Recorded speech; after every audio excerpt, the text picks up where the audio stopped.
A juror states that he and others attempted to persuade those who wished to spare the gunman's life by forcing them to reconsider the evidence of his spree, including the weapon that he used to kill 17 people. Hello everyone, and welcome to another video. Today we'll be looking at Judge CRIES after giving life sentence. Yeah, you heard it right. Andrew Johnson, one of the 12 jurors in the sentencing trial of the gunman in the Parkland, Florida mass shooting, tried a surprising last-ditch move to provoke a conversation on Wednesday. He requested that sheriff's deputies bring into the jury room the semi-automatic rifle used to murder 17 students and faculty at Marjory Stoneman Douglas High School. Mr. Johnson and 8 other jurors believed that the shooter, Nicholas Cruz, deserved the death penalty for his spree. However, 3 jurors were inclined towards a life sentence. Mr. Johnson stated that he and others extracted material from boxes, at one point even playing horrific images on the February 14, 2018 incident.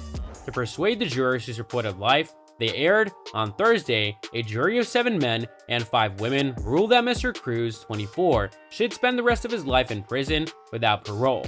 A verdict that shocked and outraged victims' families and immediately raised questions about what transpired in the jury room during the roughly 7 hours of deliberation. Mr. Johnson highlighted in a Friday interview that offered insight into the delicate debates that the majority of jurors want a different verdict. However, Florida law requires that proposals for the death penalty be unanimous. He stated that he avoided looking anyone in the eye when the jury entered the courtroom to pronounce its verdict. He stated, "I didn't want to see any lawyers or anyone else out of pure disappointment." He felt let down not only by the sentence, but also by the manner in which it was reached, without the kind of open debate and cooperation he had hoped for in such a big case. "We never properly deliberate," he regretted. Many legal professionals and members of the public in South Florida, where Mr. Cruz's trial was keenly followed, and many expected a death sentence, have speculated about the jury's verdict. Friday's court hearing was prompted by a motion addressing an alleged threat made by one juror in the jury room, but the matter did not have the potential to overturn the life sentence.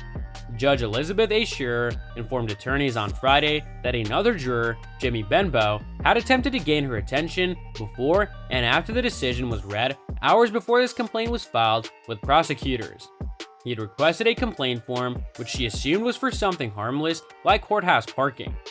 According to Mr. Johnson, this request was made to address the sentiments of several jurors that had not truly pondered over the fate of the gunman.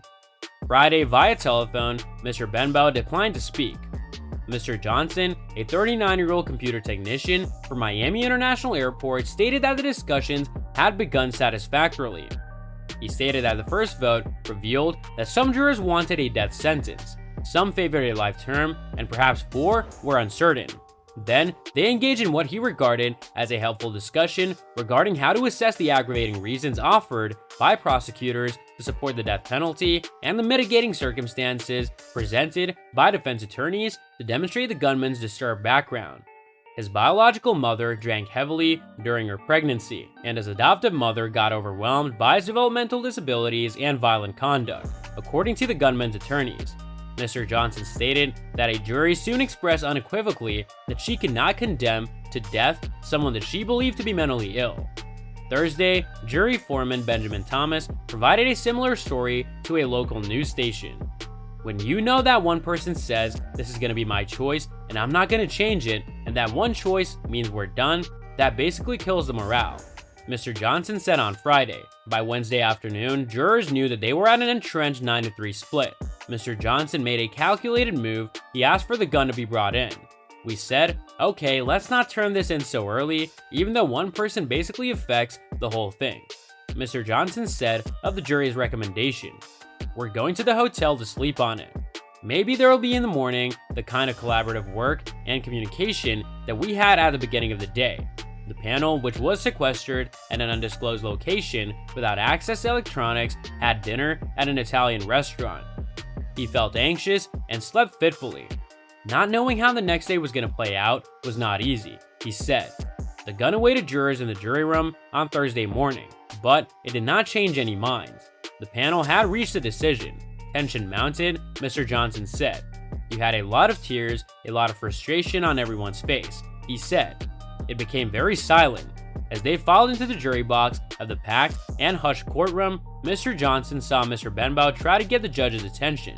Once seated, Mr. Benbow and another juror hunched over in their chairs. Clutching their faces in their hands, several other jurors cried. So that's all from today's video. If you enjoyed it, remember to leave a like, subscribe, and ring that bell icon so that you never miss our upcoming videos. And don't forget to share your thoughts in the comments section down below. Stay tuned, and we'll catch you in the next video.